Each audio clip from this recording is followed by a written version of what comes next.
This program has been brought to you by The Rail, Coal Fire Bistro, located on Route 138, 450-635-4318.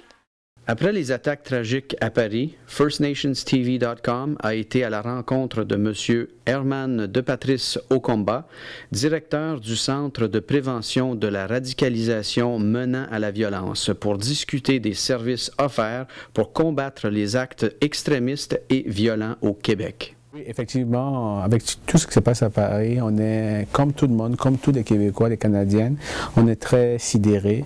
En même temps, c'est l'occasion de rappeler à tout un chacun, on a un centre au Québec, un centre de prévention de la radicalisation menant à la violence.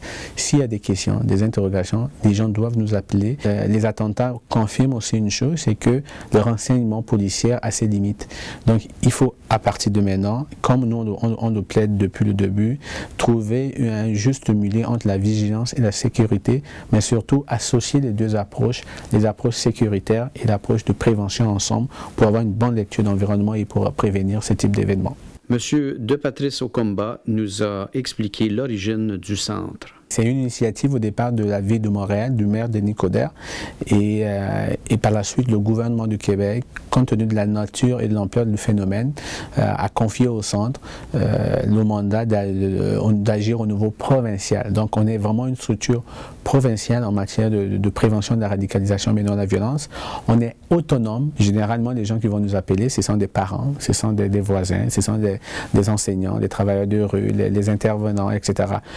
Les gens en fait qui vivent au quotidien et qui peuvent voir des changements. Dès qu'ils voient un changement qui les préoccupe, ils vont nous appeler et nous poser des questions. Et nous, à partir de l'appel, on fait un diagnostic psychosocial et dépendamment de la nature de la question, de la problématique, on va orienter, on va mettre en place une équipe ici chez nous qui va intervenir.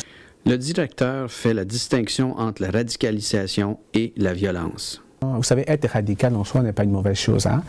Au contraire, on encourage nos jeunes, on encourage les citoyens à tenir fort à leur position. Des gens comme Mandela, Gandhi, Martin Luther King, c'était des gens qui avaient des positions extrêmes. Mais le problème avec la radicalisation, c'est le terme violence. Lorsqu'on prend l'idéologie et la violence, on le met ensemble, c'est ce qui nous inquiète. 30%, ce sont des actes liés à l'extrême gauche et droite au Québec. C'est une criminalité qui est là, qui nous préoccupe. Tout ce qui est radicalisation liée à la religion, on a environ 15%. Absolument, il faut faire un travail de pédagogie, de socialisation importante, à faire l'amalgame entre la radicalisation violente et l'islam, encore moins la communauté. Il ne faut pas stigmatiser une communauté. On a affaire à des individus qui ont décidé de se mettre à la marge de la société. Écoutez, le message que je dirais, je voudrais rassurer la population en disant, écoutez, nous les appels qu'on reçoit, il n'y a pas lieu de s'alarmer.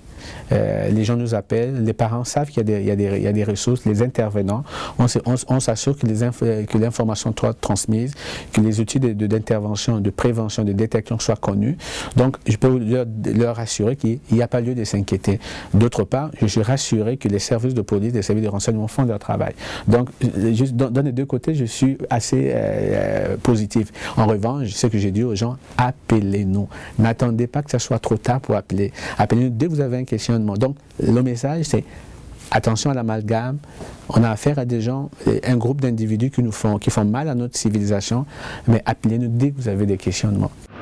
Ce soir, en venant à une entrevue avec l'organisation, le Centre de prévention de la radicalisation menant à la violence, nous sommes arrivés à une intersection où les gens faisaient la vigile pour venir en support aux gens qui ont été victimes des affreux attentats et attaques qui ont eu lieu à Paris.